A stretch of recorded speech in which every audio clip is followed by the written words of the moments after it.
कल दिल्ली में बहुत बड़ा हादसा हुआ है।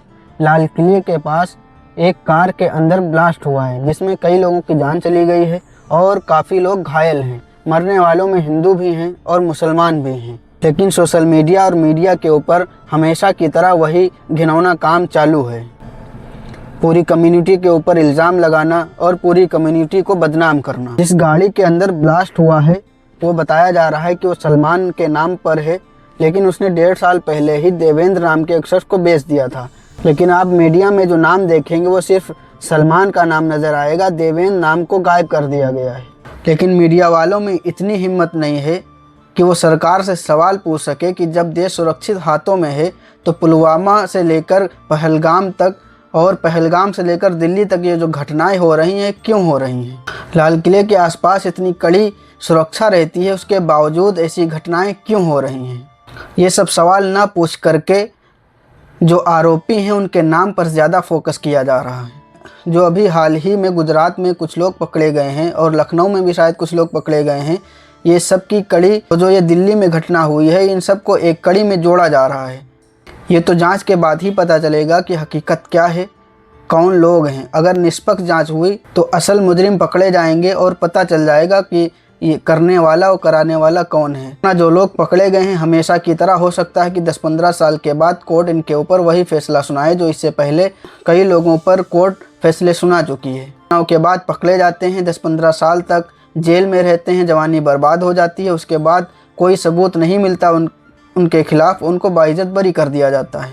इसलिए इन मामलों में निष्पक्ष जांच बहुत ज़रूरी है और जो असल मुजरिम हैं उनको पकड़कर कड़ी से कड़ी सज़ा देनी चाहिए। लेकिन मीडिया वालों को इन सब से कोई मतलब नहीं होता, उन्हें सिर्फ टीआरपी चाहिए और टीआरपी सिर्फ मुसलमान के नाम से ही मिलती है। इस ब्लास्ट की वजह से जो लोग मारे गए हैं उसमें हिंदू भी हैं और मुसलमान भी हैं, लेकिन उनके ऊपर कोई भी बात नहीं कर रहा है। नहीं कितने हिंदू नाम वाले ऐसे मामलों में पकड़े गए जो जासूसी कर रहे थे, जो खुफिया बातें लीक कर रहे थे, लेकिन उनके ऊपर मीडिया ना ही हल्ला मचाता है, ना ही उनके ऊपर इतना कवरेज दिया जाता है, ना ही उनके नाम पर डिबेट होती है। उनके मामले में ये कह दिया जाता है कि वो लोग हनी ट्रैप में फंस गए, मतलब उनको कोई गद्दार भी नहीं कहता। मीडिया वाले गिद्ध की मानिंद है कि जहाँ पर मुसलमान का नाम आ जाता है बस नोचना शुरू कर देते हैं। वरना आप लोगों को याद होगा कि ट्रेन के अंदर नाम पूछकर और धर्म पूछकर 4 लोगों को मार दिया गया था, जिनमें एक पुलिस वाला भी था, उसको भी मार दिया गया था और 3 मुसलमान थे। लेकिन उसके ऊपर ना कोई मीडिया कवरेज हुई, ना ही उसको आतंकवादी कहा गया, बल्कि उसके ऊपर तो ये कह दिया गया कि उसकी दिमागी हालत ठीक नहीं है।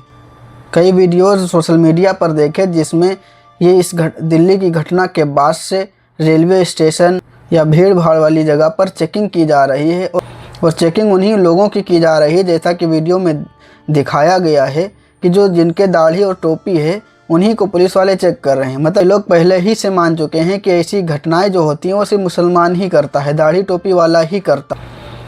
अभी कुछ दिन पहले के जुर्म में जो लोग पकड़े गए थे उसमें कोर्ट ने सभी को बाइज्जत बरी कर दिया है।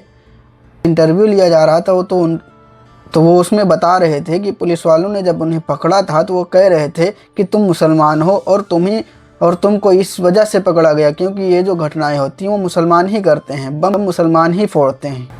ऐसी तो इन लोगों की सोच बन चुकी है। इस वजह से ऐसे मामलों में निष्पक्ष जांच बहुत ज़रूरी है, वरना यही होगा कि 10-15 साल के बाद जो बेकसूर लोग हैं अगर वो पकड़े जाएंगे तो 10-15 साल के बाद कोर्ट उनको बाइज्जत बरी कर देगा, उनकी जवानी भी बर्बाद हो जाएगी, पूरी ज़िंदगी ख़त्म हो जाएगी। लेकिन जो असल मुजरिम होंगे वो धड़ल्ले से बाहर घूम रहे होंगे।